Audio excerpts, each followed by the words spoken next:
Everyone, welcome back to my YouTube channel. अगर आपको मेरी वीडियोस पसंद है तो प्लीज़ एक लाइक, कमेंट और सब्सक्राइब कर जरूर बताना आपको ये कैसे लगा। तो चलिए हम आज का पार्टी स्टार्ट करते हैं। विंग मॉर्निंग को उठता है। वो देखता है कि उसके पास सौ सिंह चैन और साथ ही वैन निंग बैठा हुआ है। विंग बेड पे बैठता है। उसको अभी अपने बैक पे अपने लोअर एरिया में पेन फील नहीं हो रहा था, क्योंकि शिंग चैन ने उसे पावर ट्रांसफ़र कर दी थी। तभी शिंग चैन उसे पूछता है, अब तुम्हें कैसा फील हो रहा है? क्या तुम्हें कहीं दर्द है? ये सुनकर विंग अपना सर ना में हिलाकर बोलता है, नहीं, पर तुम कौन हो? ये बोलकर वो शिंग चैन को देखता है। शिंग चैन स्माइल करते हुए कहता है, मैंने तो पहले ही बता दिया है, मेरा नाम शिंग चैन है। ये सुनकर विंग कहता है, नहीं, मेरा मतलब ये नहीं था। तुम ह्यूमन नहीं लगते, तुम गॉड मतलब घोस्ट भी नहीं हो, तो तुम हो कौन? ये सुनकर शिंग चैन विंग से कहता है, तुम अपनी मेमोरी भूल चुके हो, पर जब तुम 23 साल के हो जाओगे तब तुम्हें तुम्हारी मेमोरी याद आ जाएगी। वैसे मैं एक एंजल हूँ, मेरा नाम शिंग चैन है और हम दोनों ही हेवन में रहते थे। ये सुनकर विंग उससे पूछता है कि तुम मेरी हेल्प क्यों कर रहे हो? ये सुन शिंग चैन उसे बताता है, क्योंकि मैं तुम्हारा फ्रेंड था। ये बोल वो स्पाइन करता है। विंग शॉक हो गया था और वो शिंग चैन से कहता है, तो तुम मेरे फ्रेंड थे? ये सुन शिंग चैन कहता है, हाँ, हम दोनों फ्रेंड थे 100 सालों से, बट 23 साल पहले तुम्हारे बॉडी का पावर को सील कर दिया गया था, जिससे तुम्हारी मेमोरी भी सील हो गई, इसीलिए तुम मुझे याद नहीं कर पा रहे हो। ये सुनकर विंग ने अपना सर नीचे कर लिया था और वो कुछ याद करने की कोशिश कर रहा था। वहीं दूसरी तरफ शिंग चैन वैनिंग से पूछता है, वैनिंग, वैसे तुम यहाँ पर कैसे फंस गए? तुम तो बहुत अच्छे घोस्ट हो, तुम तो किसी को हर्ट भी नहीं करते और तुमने शायद तक किसी के साथ बैट भी नहीं किया होगा, तो तुम यहाँ कैसे फंसे हुए हो? क्या हुआ था? ये सुनकर वैनी अपसेट होकर बताता है कि उसे नहीं पता, वो यहाँ पर 100 सालों से फंसा हुआ है और यहीं रह रहा है, उसको कभी भी फ्रीडम नहीं मिली। ये बोलकर वो अपसेट हो जाता है। तभी शिंग चैन उसे कहता है, तुम फिक्र मत करो, शायद तक गॉड ने तुम्हारे लिए कुछ अच्छा प्लान किया होगा। वो दोनों ऐसे बात ही कर रहे थे कि तभी हमारा विंग उन लोगों से पूछता है, वैसे मुझे वांग जी ने किडनैप क्यों किया है? ये बोलकर वो नीचे ही देख रहा था। विंग की आवाज़ सुनकर दोनों विंग की तरफ देखते हैं। तभी साओ सिंह चैन कहता है, क्या तुम्हें नहीं पता ट्रूथ? ये सुनकर विंग अपना सर ना में नोट करता है और फिर वो कहता है, कौन सा? तभी शाओ शिनचैन उसे बताना स्टार्ट करता है कि तुम एक मीन राशि के हो और वांगजी चाहता है कि तुम्हें वो मीन राशि के किसी भी एंजल को प्रेग्नेंट करे और उससे जो बच्चा होगा उसके वो ब्लड को पिएगा और जिससे वो स्ट्रांग बनेगा, पावरफुल बनेगा और फिर उस पावर को वो हमारे किंग या बोलूँ तो शिचैन और कुछ एंजल को या बोलूँ सारे एंजल को वो ख़त्म करना चाहता है। ये सुनकर विंग कहता है, पर वो उन लोगों को मारना क्यों चाहता है? ये सुनकर शिंग चैन उसे कहता है, रिवेंज के लिए, उसे शिचैन से रिवेंज चाहिए। ये सुन विंग कहता है, पर क्यों? ये सुनकर शिंग चैन उसे बताता है कि वांग जी और उसकी फैमिली डेविल थी और उन्होंने कुछ एंजल को पॉइजन दे दिया था, जिससे वो एंजल सारे मर गए। वांग जी हमारे एंजल क्लैन का थ्रोन चाहता था, वो सारे एंजल पे राज करना चाहता था। इसी कारण सिचैन ने वांग जी को एक डार्क रूम में बंद कर दिया था और उस सील को मतलब वहाँ के दरवाजे को सील कर दिया था। पर हमें नहीं पता कैसे वांग जी उस चैम्बर से फ्री हो गया और वहाँ से भाग गया और जितने भी एंजल वांग जी को रोकने की कोशिश कर रहे थे, वांग जी ने उन सभी को ख़त्म कर दिया। ये सुनकर वैनिंग अपसेट हो गया था, वहीं विंग तो शॉक हो गया था। तभी विंग कहता है, पर मैं तो अब प्रेग्नेंट हो ही नहीं सकता। ये सुनकर शिनचैन कहता है, पर कैसे? ये सुन विंग बताता है, क्योंकि प्रीस्ट ने उसे कुछ मेडिसिन दिया था जिससे वो कभी प्रेग्नेंट हो ही नहीं सकता। ये सुनकर शिनचैन उसे अपना सरनाम में नोट कर बोलता है, नहीं, तुम फिर भी हो सकते हो, क्योंकि तुम अभी अपने ह्यूमन फॉर्म में हो, पर जब तुम एंजल बनोगे तब तुम अपने बेबी को बर्थ दे सकते हो। ये सुनकर विंग इमोशनल हो गया था और उसके आंखों से फिर से आंसू निकलने लग गए थे। अब हमें सीन शिफ्ट करके हेवन का दिखाया जाता है। काय जो एक एंजल है वो फ्लाई करते हुए सिचन के सामने आकर उसे ग्रीट करता है। सिचन पूछते हैं क्या हुआ? तभी काय उसे पूरी बात कंप्लीट करते हुए बोलता है, लीडर, आई थिंक वो डेविल ने विंग को अपने पास ले लिया है, उसे उठा ले गया है। ये सुनकर सिचन बहुत ज़्यादा शॉक थे। वो कहते, क्या? बातें क्लियर करो। ये सुनकर काय सिचन को सब बताने लगा कि लीडर, मैं विंग के घर गया हुआ था, पर वहाँ पर विंग नहीं था। आई थिंक वांग जी ने विंग को अपने प्लेस ले गया है। और साथ में मैंने देखा था कि उसके पेरेंट्स कितने ज़्यादा अपसेट थे। उसकी मदर रो रो कर विंग का नाम पुकार रही थी और साथ ही उसके घर में प्रीस्ट भी थे। ये सुनकर चैन और साथ में बाकी एंजल भी शॉक में और बहुत ज़्यादा ही डर गए थे। गाइस, पीछे से आवाज़ आ सकती है, ओके? घर बन रहा है तो उसे आवाज़ को इग्नोर करना, मेरी आवाज़ को सुनना, ओके? तो चलो हम आगे देखते हैं। सिचन सोच में पड़ गए थे, क्या ये सब बातें सच हो जाएगा? जो भी भविष्यवाणी हुई थी, नहीं, ऐसा नहीं होने दूंगा। मैं वांग जी को फिर से कैद कर लूँगा। नहीं, पर मैं उसे मार भी तो नहीं सकता क्योंकि उसके पास शील्ड है। यही सब सिचन सोच रहे थे कि तभी काय सिचन से पूछता है, लीडर क्या हुआ? आप किस सोच में पड़े हुए हो? ये सुनकर सिचन अपना सर नाम में नोट कर दे और फिर वो सबको कहते हैं कि वांग जी और विंग को ढूंढो।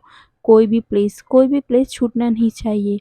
अब हमें सीन शिफ्ट करके वांग जी के प्लेस को दिखाया जाता है। विंग ने अभी खाना खा लिया था क्योंकि सिंह चैन ने उसे फोर्स किया था। सिंह चैन उसके लिए बहुत ज़्यादा प्रोटेक्टिव हो रहा था। अब हमें रात का सीन दिखाया जाता है। वांग जी विंग के रूम में आता है और आते साथ ही वो गेट को लॉक कर देता है। वहीं विंग सीट पे मतलब कि बेड पे बैठा हुआ था। वो वांग जी को देखता है और फिर से टेम्पल करने लगा था। विंग अपने रोते हुए और क्रैकिंग आवाज़ में बोलता है, वांग जी। तभी वांग जी उसकी तरफ देखकर एक स्मक करते हुए बोलता है, तो आज तुमने बहुत अच्छा व्यवहार किया, तुमने अपना फूड भी खाया, अब मेरी फूड खाने की बारी है। ये बोल वो स्मक करता है। वहीं विंग अपने मतलब क्रैकिंग आवाज़ में बोलता है, नहीं प्लीज़, बहुत दर्द होता है, प्लीज़ वांग जी मुझ पे मर्सी दिखा दो। ये बोलकर वो वांग जी को देखता है, पर वांग जी कहते हैं, तुम रेडी हो? पर विंग स्कैरी आवाज़ में कहता है, नहीं। पर वांग जी कहता है, बट मैं तो रेडी हूँ तुम्हें डिस्ट्रॉय करने के लिए। ये बोलकर वो विंग के पास आने लग गया। वहीं विंग की पूरी बॉडी शिवर करने लग गई थी। वांग जी बेड के पास आ चुका था और फिर वो अपने कपड़े रिमूव करने लगा। वांग जी को आते हुए देखकर और ऐसे करते हुए देखकर विंग फिर से रोने लग गया था। वांग जी ने अपने पूरे कपड़े निकाल दिए थे और वो विंग के सामने ऐसे ही खड़ा हुआ था। वहीं विंग रोते हुए वांग जी को देखते हुए अपने सर को ना में हिला रहा था, पर वांग जी चिल्लाकर उसे शट अप बोलता है और चुप होने का इशारा करता है। विंग ने अपने मुंह पे अपने हाथों को रख लिया था ताकि उसके रोने की आवाज़ बाहर ना आ सके।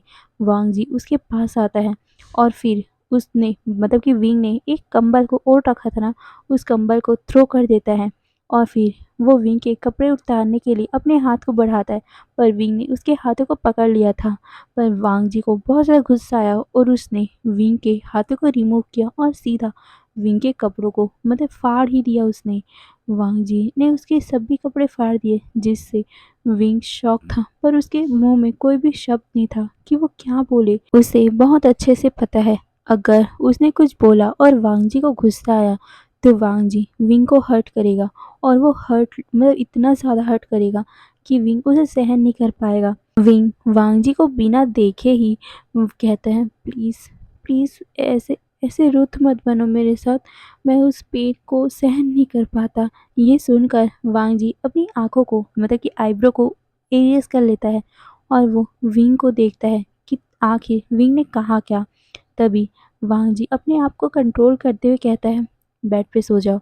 ये सुनकर विंग वांग जी की तरफ बिना देखे ही बेड पे सो गया था क्योंकि उसे पता है वो अब उसे मना भी नहीं कर सकता। वांग जी विंग के ऊपर आता है, उसके पैरों को फैलाता है और फिर धीरे से अपने आप को विंग के अंदर पुश कर देता है जिससे विंग को दर्द हुआ और वो साउंड बाहर ना आए, इसीलिए वो अपने मुंह में अपने हाथों को रख लेता है। विंग की आंखों से लगातार आंसू बहे जा रहे थे। फिर कुछ टाइम बाद वांग जी विंग के अंदर ही सेटिस्फाइड हो जाता है। दोनों ही अभी गहरी-गहरी सांसें ले रहे थे। विंग गीली आँखों से वांग जी को देख रहा था, वहीं वांग जी भी विंग को देखता है और फिर वो अपनी आई कॉन्टैक्ट को ब्रेक करता है और फिर से वांग जी विंग के साथ रोमांस करने लगा। हाँ, रोमांस, क्योंकि आज वांग जी ने विंग को ज़रा-सा भी हर्ट नहीं किया। वांग जी आज बिना उसे हर्ट किए नॉर्मल से उसके साथ वो सब कर रहा था। फिर उसके 3 राउंड के बाद जैसे ही विंग अनकॉन्शियस हुआ, वांग जी विंग से अलग होता है और वो स्लोली विंग के गालों को सहलाता है, उसके लिप्स पे अपनी थंब को रब करता है और फिर वो सॉफ्ट सा विंग के होठों पे किस करता है। पर वो किस कब बहुत ज़्यादा डीप और वाइल्ड में बदल गया, वांग जी को पता भी नहीं चला। कुछ टाइम बाद वांग जी उस किस को ब्रेक करता है और फिर वो विंग के उस मोल को देखता है जो विंग के होठों के नीचे में था। वांग जी उस लिप्स को टेस्ट करता है, उस मोल को टेस्ट करता है, उस जगह को लिक करता है, बहुत पैसिनेट सा किस करने लगा, जिस कारण विंग अनकॉन्शियसली ही मौन करता है। वांग जी विंग को देखता है। जैसे ही विंग ने मौन किया था, वांग जी विंग को देख रहा था और फिर वो उसके फॉरहेड पे किस करता है। उसके बाद वो कंबल को उठाकर वहाँ से वांग जी निकल पड़ा था। वांग जी बाहर आता है और वो देखता है कि बाहर ही शॉ शिनचैन खड़ा हुआ है। शॉ शिनचैन उस रूम के 1 मीटर दूरी में खड़ा हुआ था, क्योंकि शॉ शिनचैन वेट कर रहा था कि कब वांग जी बाहर आएगा और शॉ शिनचैन विंग को चेक करेगा। शॉ शिनचैन जैसे देखता है कि वांग जी विंग के रूम से बाहर आ गया, वो सीधा अंदर जाता है, विंग की बॉडी को क्लीन करता है और फिर वो उसे एनर्जी देता है। ऐसे ही अब पूरे 1 सप्ताह हो गए थे। वांग जी डेली या बोले तो 1 सप्ताह में वो हर रात को विंग के साथ वो सब करता था। हर दिन वो 3 से 4 राउंड तो लगा ही देता था, जब तक विंग बेहोश ना हो जाए। अब हमें दोपहर का सीन दिखाया जाता है। सिंह चैन विंग के रूम में था कि तभी अचानक से किसी ने उस गेट को नॉक किया। सिंह चैन उसे अंदर आने को बोलता है। वहाँ शुयांग खड़ा था। शुयांग अंदर आता है और वो स्माइल करते हुए सिंह चैन से कहता है, सिंह चैन, तुमने मुझे विंग के लिए फ्रूट लाने बोला था ना, मैंने उसे डाइनिंग टेबल पे रख दिया है। ये सुनकर सिंह चैन अपना सर हिलाते हुए कहता है, ओके, हम आ रहे हैं। ये बोलकर विंग और सिंह चैन डाइनिंग टेबल की तरफ आते हैं। डाइनिंग टेबल बहुत बड़ा था, वो रूम भी बहुत बड़ा था। विंग उस डाइनिंग टेबल की चेयर पे बैठ जाता है। तभी शुयांग पूछता है, वैसे कैसा लग रहा है रूम? क्या तुम्हें पसंद आया? मैंने इसे क्लीन किया है। ये सुनकर विंग और शिनचैन एक दूसरे का फेस देखते हैं और फिर कहते हैं, हाँ, अच्छा है, पर नेक्स्ट टाइम जब तुम ये सब करो तो तुम मुझे एक बार बता देना, मैं बता दूंगा कि कैसे क्लीन किया जाता है। शुयांग अपना सर नोट करता है, क्योंकि वो डाइनिंग रूम पूरा डस्ट से भरा हुआ था। क्लीन तो हुआ था, पर उतना भी नहीं जितना साफ सुथरा रहना चाहिए। तभी विंग शुयांग से कहता है, क्या तुम यहाँ से जा सकते हो? मुझे शिनचैन के साथ अकेले रहना है। ये सुनकर शुयांग अपना सर नोट करता है और वो वहाँ से चला गया था। फिर विंग और शुयांग शाओ शिनचैन खाना खाते और बातें कर रहे थे। तभी विंग इधर-उधर देखता है, वो कुछ ढूंढ रहा था। शिनचैन पूछता है कि क्या हुआ? विंग बताता है कि उसे पानी चाहिए। शिनचैन अपना सर नोट करता है और कहता है, ओके, तुम यहीं रहो, मैं पानी लेके आता हूँ। ये बोलकर वो वहाँ से चला गया था। वहीं विंग बस चुपचाप वहाँ बैठा हुआ था और वो बास्केट में फूड देख रहा था और साथ में उस फूड के साथ में वो चाकू भी देख रहा था, जिस चाकू से वो फूड को काट रहा था। वहीं शिनचैन जल्दी से किचन जाता है। वो देखता है कि शुयांग भी वहीं है, इसीलिए वो शुयांग की तरफ देखता है। शुयांग पूछता है, तुम यहाँ? तभी शिनचैन बोलता है कि हाँ, मैं विंग के लिए पानी लेने आया हूँ। ये सुनकर वो कहता है, तभी शुयांग कहता है, क्या तुमने डिसाइड किया? क्या तुम मुझसे मैरिज करोगी कि नहीं? ये सुनकर शिनचैन उसे कहता है, शट अप, तुम अपने बकवास बंद करो, मैं तुमसे शादी नहीं करने वाला। ये बोलकर वो शुयांग को इग्नोर करता है, पर शुयांग बहुत ज़्यादा इमोशनल हो गया था। वो कहता है, पर क्यों? क्या मैं हैंडसम नहीं हूँ? क्या मैं परफेक्ट हस्बैंड नहीं हूँ? मुझे एक चांस तो दे दो। ये बोलकर वो शिनचैन की तरफ देखता है, पर शिनचैन कोल्ड आवाज़ में बोलता है, नहीं।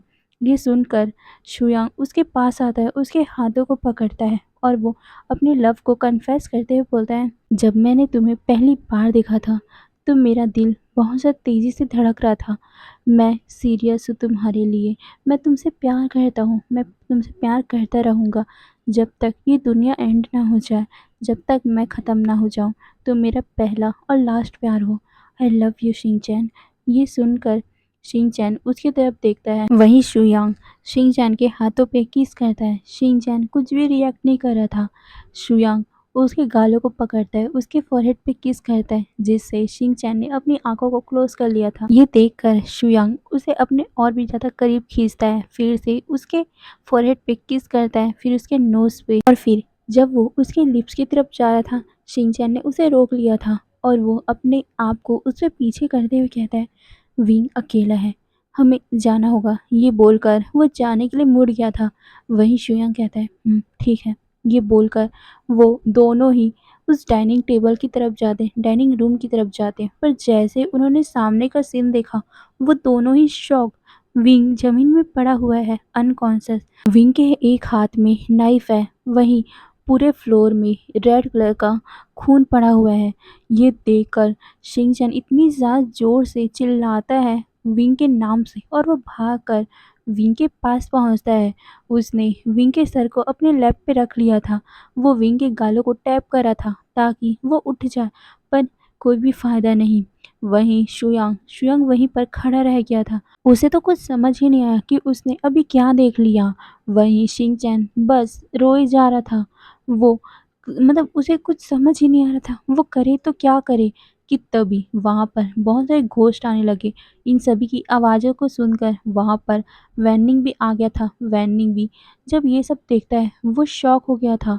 वो भी विंग को इस तरह देखकर बहुत ज़्यादा शॉक हो गया था, क्योंकि विंग के हाथ से लगातार उसके ब्लड निकलते जा रहे थे। वहीं दूसरी तरफ शुया जब ये देखता है, और वो देखता है कि कैसे शिनचैन शिनचैन की कंडीशन कितनी बिगड़ चुकी है, और वो फिर विंग को देखता है। विंग अनकॉन्शियस हो गया है, उसकी आंखें बंद हैं, वो शायद तक जिंदा नहीं रह पाएगा। यही सोचकर शुयांग जल्दी से वहां से भाग जाता है वांगजी को ढूंढने के लिए, और फाइनली उसे वांगजी मिल भी जाता है। वांगजी अपने थ्रोन पे बैठा हुआ था। वहीं शुयांग जल्दी से चिल्लाते हुए भागते हुए वो हैवी ब्रीथ लेते हुए कहता है, वांगजी। विंग विंग उसने उसने अपने ये बोलते हुए वो गहरी गहरी सांसें ले रहा था। तो वो कहता है, तुम्हें तुम्हें जाना होगा, चलो। ये बोलते हुए वो उसका हाथ पकड़ता है।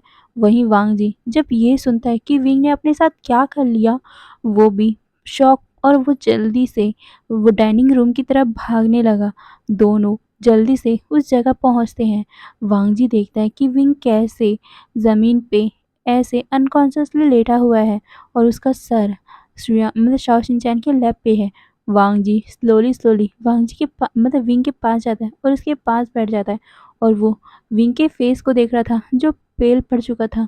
वांगजी धीरे से विंग के नोज को चेक करता है कि विंग ब्रीथ तो ले रहा है ना, बट वो बहुत ज़्यादा स्लो हो चुका था। वांगजी को उसकी ब्रीथिंग समझ ही नहीं आ रही थी। वो बस चुपचाप विंग को ही देख रहा था। उसको कुछ भी रिएक्ट वो उसके फेस में कुछ रिएक्शन ही नहीं था। वो बस इमोशनलेस विंग को देखे जा रहा था। कि तभी बाहर बहुत ज़्यादा ही तेज़ी से बारिश स्टार्ट हो गई, लाइटनिंग होने लगी, थंडर गिरने लगे। वहीं जब ये सब चीज़ें शुयांग नोटिस करता है कि बाहर किस तरह बारिश हो रही है, वो सीधा वांगजी की तरफ देखता है और अपने मन में सोचता है, वांगजी उसके माइंड में चल क्या रहा है। मैंने कभी भी वांगजी का बिहेवियर ऐसा नहीं देखा। क्या वो सैड है? पर वो इतना काम क्यों दिख रहा है? पर बाहर का सीन देखकर लग रहा है कि तुम बहुत ज़्यादा अंदर से टूट चुके हो। क्या तुम विंग को पसंद करने लग गए हो? पर ये बहुत ज़्यादा लेट हो गया है, क्योंकि शायद तक विंग अब ये बोलकर उसके आंखों से आंसू फिसल गए थे। वहीं वांगजी विंग का हाथ पकड़ लेता है, पर 1 मिनट के बाद ही विंग की लास्ट ब्रीथ भी आ जाती है। मतलब कि वांगजी के हाथ से विंग का हाथ छूटने लगा था, जिसे देखकर शाओ शिनचैन और भी ज़्यादा लाउडली रोने लग गया था। वो विंग के चीक्स को सहलाने लगा था, पर अचानक से वहाँ पर वाइट कलर का एक बहुत ही सुंदर सा ब्यूटीफुल सा बटरफ्लाई आता है, और वो विंग के पास घूमने लग गया था। विंग की बॉडी हवा में उड़ने लग गई थी। ये सीन देखकर शिंचैन और वांग जी दोनों ही विंग को छोड़ देते हैं, जिससे विंग हवा में उड़ने लगा था। विंग विंग के चारों तरफ पूरे वो बटरफ्लाई फ्लाई कर रहे थे, और फिर विंग के हाथ भी ठीक हो गए और साथ ही उसको मतलब ब्रीथ भी आने लग गया। विंग हवा में उड़ रहा था, फिर वह स्लोली सा अपनी आंखों को खोलता है। वहीं सारे लोग अब रिलीफ की ब्रीथ लेते हैं, और सडनली बाहर में जो क्लाइमेट बदल चुका था, जहाँ पर आंधी तूफान चल रहा था, वो अब नॉर्मल हो चुका है। अब कुछ भी वहाँ ऐसा नहीं है। वहीं विंग सबको देखता है, उसके फेस में स्माइल आ गया था। वो धीरे से अपनी आंखें बंद करता है, तभी बहुत बड़ा सा विंग उसके बैक से निकल जाता है। हाँ, हमारा विंग अब एंजल में चेंज हो चुका है। वो पूरा प्लेस सफ़ेद कलर के बटरफ्लाई से भर चुका था। वहीं हमारे विंग को सब कुछ याद आने लग गया था, क्योंकि अब वो एंजल अवतार में आ चुका था। विंग की पूरी मेमोरी वापस आ चुकी थी। जो भी उसकी एंजल मेमोरी थी, जो भी जब वो एंजल था तब की मेमोरी उसके पास वापस आ गई। विंग अपनी आंखें खोलता है और वो सबको देखता है, और फिर वो शिनचैन की तरफ देखता है, और फिर वो स्लोली सा फ्लोर में उतरता है और वो शिनचैन के पास जाकर उसके हाथ को पकड़ता है। वहीं शिनचैन उसे देखते हुए बोलता है, विंग तुम ठीक हो? ये सुनकर विंग उससे कहता है, चलो हम घर चलते हैं, अब मैं यहाँ एक सेकंड भी नहीं रुक सकता। ये बोल विंग शिनचैन की तरफ देखता है, पर तब भी शुयांग थोड़े वरिड टोन में बोलता है, शिनचैन तुम यहाँ से मत जाओ, मैं तुम्हारे बिना नहीं रह पाऊंगा। वहीं ये सुनकर शिनचैन शुयांग की तरफ देखता है। दोनों एक दूसरे को देख रहे थे, तभी वांग जी अपनी डार्क आवाज में बोलता है, तुम दोनों को यहाँ से जाने की परमिशन नहीं है, तुम दोनों जा ही नहीं सकते। ये सुनकर विंग वांग जी को देखकर बोलता है, मैं यहाँ तुम्हारे साथ नहीं रहूंगा, तुमने मेरे साथ गलत किया है, तुमने मुझे यहाँ बंदी बना के रखा हुआ है, तुम एक डेविल हो और मैं डेविल के साथ नहीं रहूंगा। ये बोल वो वांग जी को देखता है। वांग जी कहता है, मैं तुमसे ज़्यादा पावरफुल हूँ, मैं तुम्हें यहाँ पर रख सकता हूँ प्रिजन बनाकर। ये बोलकर वो विंग के पास आता है, पर विंग कहता है, लीडर सीजन ने सच ही कहा था, उन्होंने अच्छा ही किया था कि तुम्हें उस चैम्बर में बंद किया था, पर तुम वहाँ से भाग आए। ये सुनकर शुयांग विंग को कहता है, विंग तुम पूरी सच्चाई नहीं जानते। ये सुनकर विंग उससे कहता है, कौन सी पूरी सच्चाई? मुझे सब पता है, हमें सीचैन ने, हमारे लॉर्ड ने सब कुछ बता दिया है सालों पहले। ये बोलकर वो शुयांग की तरफ देखता है। शुयांग वांग जी की तरफ रिक्वेस्ट करते हुए बोलते हैं, वांग जी तुम विंग को सब सच्चाई बता दो। पर वांग जी कहता है, नहीं मैं नहीं बताऊंगा। ये सुनकर शुयांग कहता है, तुम्हें बताना पड़ेगा वांग जी, अब तुम इस बात को बता दो, अब ये सब जानना जरूरी है। ये सुनकर वांग जी कहता है, नहीं मैं उस बात को याद ही नहीं करना चाहता, मैं अपने पास्ट को याद ही नहीं करना चाहता। ये बोलकर वो ग्रॉल करता है, और जो डाइनिंग टेबल वहाँ पर रखा हुआ था उसे वो गुस्से में थ्रो कर देता है, और फिर वो गुस्से में ग्रॉल करने लगा। वहीं शुयांग वांग जी से कहता है, वांग जी मैं तुम्हारे साथ हूँ, तुम ये सब कर सकते हो, इसे बता दो। तभी विंग थोड़ा मतलब अजीब ही लुक में शुयांग को देखते हुए बोलता है, अब बस भी करो, कुछ भी वो नहीं बताएगा, क्योंकि ऐसा कुछ है ही नहीं वांग जी के पास्ट में, तुम मुझे डिस्ट्रैक्ट करना बंद करो शुयांग। वहीं शिनचैन बस साइलेंटली वहां पर खड़ा हुआ था, क्योंकि उसे पता है कि अब यहाँ से निकलना इम्पॉसिबल है। तभी वांग जी कहता है, ठीक है मैं तुम लोगों को बताता हूँ। ये बोलकर वो विंग की तरफ देखता। वहीं वो सभी मतलब कि जितने भी लोग थे वो वांग जी की बात को सुनने लगे। अब वांग जी क्या बोल रहे हैं अब हम जानते हैं। कुछ सालों पहले, या बोल तो बहुत सालों पहले, वांग जी एक एंजल हुआ करता था। वांग जी की लाइफ बहुत ज़्यादा हैप्पी हैप्पी चल रही थी उसकी फैमिली के पास। वो उसकी फैमिली भी एंजल थी।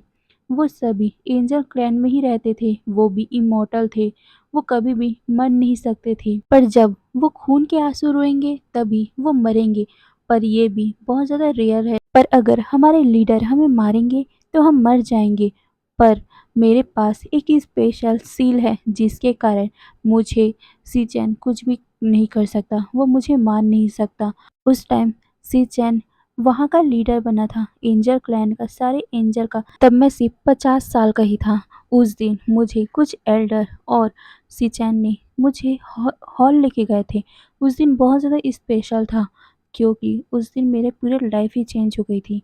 वहाँ सारे लोग खड़े हुए थे, सारे एंजल खड़े हुए थे क्योंकि वो दिन भी स्पेशल था, क्योंकि हर 25 साल में एक दिन ऐसा आता है जहाँ पर हमारे मतलब कुछ प्रेडिक्ट होता है।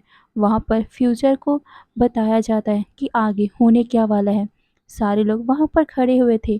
फिर स्काई में एक पिंकिश कलर का क्लाउड आता है जिसमें कुछ लिखा हुआ था। उसमें लिखा हुआ था 996 ईयर बाद हमारे इस सिचैन को, मतलब कि लॉर्ड सिचैन को किल करेगा एक एंजल जिसका नाम है वांगजी। ये सुनकर सारे लोग उस स्काई की तरफ देखते और फिर उन सभी की तरफ।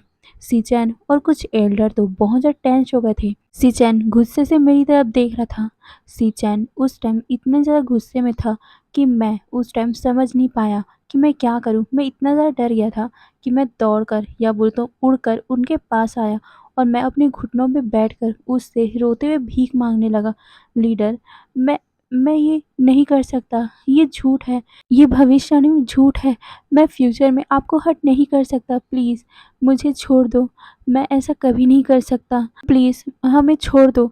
ये मैं कुछ भी नहीं करूँगा, मैं आपको कभी ऐसा नहीं कर सकता। ये बोलकर वो सिचैन के सामने रोने लगा था, पर सिचैन उसकी तरफ देखते हुए कहता है, बट इसमें तो फ्यूचर बता दिया गया है और फ्यूचर कभी भी गलत नहीं हो सकता। ये बोल वो सबको कमांड देता है कि जितने भी यहाँ पर लैन फैमिली में लैन वांगजी के फैमिली मेंबर हैं उन्हें ट्रीजन में डाल दिया जाए। ये बोलकर वो वहाँ से चला गया था।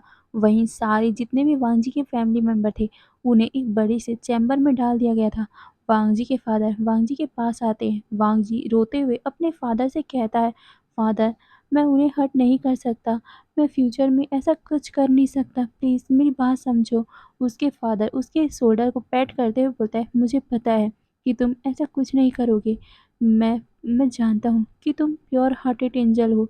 ये सुनकर उसकी मदर भी वांगजी को कंसोल करते हुए कहती है, हाँ सन, मैं भी इस बात को समझती हूँ और मुझे पता है कि वो भविष्यवाणी गलत होगी। ये सुनकर वांगजी कहता है, माँ अब हमें क्या करना चाहिए। ये सुनकर उसकी माँ उसे कंसोल करते हुए बोलती है, तुम्हें डरने की कोई ज़रूरत नहीं है। लीडर सिचैन हमें समझेंगे, तुम्हें समझेंगे और हमें फ्री कर देंगे। ये सुनकर उसके फादर कहते हैं, वांगजी तुम मेरा शील्ड ले लो, वो शील्ड तुम्हें प्रोटेक्ट करेगा, कोई भी तुम्हें हार्म नहीं कर पाएगा। पहले के लीडर ने मुझे ये दिया था और अब मैं ये तुम्हें दे रहा हूँ ताकि कोई भी तुम्हें हार्म ना कर पाए, और जब लीडर तुम्हें हार्म करेंगे तब ये तुम्हें प्रोटेक्ट करेगा, वो तुम्हें कुछ भी नहीं कर पाएंगे। ये सुनकर वांगजी अपने फादर को देखता है और वो रोने लग गया। तभी उसकी मदर उसे कहती है, तुम बहुत ज़्यादा स्ट्रांग हो, अब रो मत। ये बोलकर वो उसके बालों को सहलाती है। फिर उसके फादर वांगजी के अंदर अपना सील डालने लग गए थे। फिर नेक्स्ट डे सिचैन ने मेरे पेरेंट्स को उस चैम्बर से, या बोल तो मुझे उस चैम्बर से निकाल कर दूसरे चैम्बर में डाल दिया, और फिर मुझे बाद में पता चला कि मेरे पेरेंट्स अब नहीं रहे। सिचैन ने उन्हें बुरी तरह मार दिया। मैं अब सब कुछ खो चुका था। मैंने अपना कंट्रोल खो दिया और मैं ज़ोर-ज़ोर से चिल्लाने लगा था, पर कोई भी मेरी आवाज़ को सुनने वाला नहीं था, मेरी प्लीडिंग को सुनने वाला नहीं था। सिचैन एक बहुत ज़्यादा ही सेल्फिश किस्म का एंजल था। उसने सारे जितने भी एंजल थे उनके माइंड से मेरी गुड मेमोरी को मिटा दिया, और साथ ही जो मैं जिससे बहुत ज़्यादा प्यार करता था, हाँ, मैं उस टाइम एक इंसान से प्यार करता था, पर उस सिचैन ने उसकी मेमोरी भी मिटा दी। जितनी भी मेरी गुड मेमोरी उसके साथ थी उस सभी को मिटा दी। तब मैंने डिसाइड किया था कि मैं इस भविष्यवाणी को सच करूँगा और मैं खुद अपने हाथों से उस सिचैन को ख़त्म करूँगा। उस टाइम मुझे पता था कि कैसे स्ट्रॉन्ग बनना है और कैसे इतना ज़्यादा स्ट्रॉन्ग बनना है कि अपने हाथों से खुद उस लीडर को मैं मार सकूँ। पर उस टाइम मैं अकेला था, मेरे पास कोई भी नहीं था, कोई भी नहीं जिसे मैं लूज़ कर सकूँ। इसीलिए मैंने डिसाइड किया कि मैं अपने एंजल फॉर्म को ख़त्म कर दूँगा, और मैंने अपनी डेविल फॉर्म को एक्टिव कर दिया। और उस दिन से मैं एक डेविल बन चुका हूँ। एक एंजल के अंदर 2 पर्सनैलिटी ज़िंदा रहती है, एक एंजल की तो दूसरा डेविल का। पर जब एंजल प्योर होते हैं तो वो अपने डेविल फॉर्म को एक्टिव होने नहीं देते। पर मैंने अपने डेविल फॉर्म को एक्टिव कर दिया और मैं डेविल बन गया और मैंने अपनी पूरी अच्छी बातें, अच्छी मेमोरी इरेज़ कर दी और साथ ही मैंने जितने भी मेरे स्पेशल जितने भी बिलॉन्गिंग थे उन लोगों को भी इरेज़ कर दिया ताकि मैं स्ट्रॉन्ग बन सकूँ। और मैंने अपने माइंड से मेरे प्यार को भी इरेज़ कर दिया ताकि मैं अब स्ट्रॉन्ग बन सकूँ और उस इंसान को ख़त्म कर सकूँ। मैं सिर्फ़ अपनी बैड मेमोरी को याद करना चाहता था ताकि मैं कभी भी वीक ना बन सकूँ और मैं उस सीज़न से अपना रिवेंज ले सकूँ। उस भविष्यवाणी में लिखा हुआ था कि मैं सीज़न को किल करूँगा, तो उसमें मेरी फैमिली की क्या गलती थी जिसके कारण सीज़न ने मेरी पूरी फैमिली को ख़त्म कर दिया। उसने ज़रा-सा भी उनके ऊपर दया नहीं दिखाई।